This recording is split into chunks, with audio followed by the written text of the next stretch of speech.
de matériel pour les lycées agricoles de la région? Alors c'est important pour la région à plusieurs titres. D'abord parce qu'on est sur un outil de formation. Il faut qu'on ait des supports suffisants et je dirais en conditions réelles.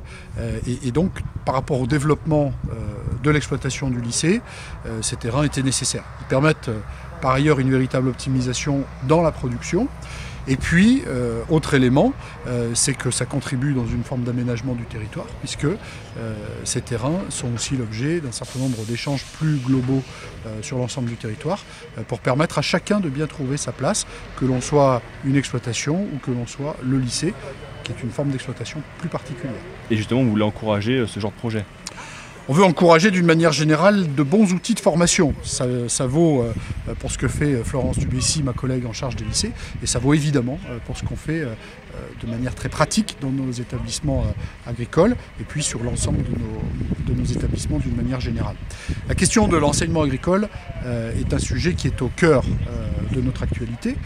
On est dans une réflexion aujourd'hui sur la manière avec laquelle on fait évoluer la loi d'orientation agricole qu'on appelle loi Pacte, d'une part, et d'autre part, la région Auvergne-Rhône-Alpes est la région qui consacre le plus de moyens sur la dotation jeunes agriculteurs, c'est-à-dire 40 000 euros en moyenne pour les jeunes installés. C'est la DJA la plus importante de France. Et donc, c'est lié au volet de la formation, parce qu'il faut donner les conditions favorables pour former, les conditions favorables pour installer, conditions favorables aussi pour transmettre. Et là, on a un véritable défi qui est devant nous, d'accompagner la transmission. On a développé quelques outils ces derniers mois qui doivent nous permettre de faciliter la transmission, à la fois pour le cédant et aussi pour le repreneur futur installé.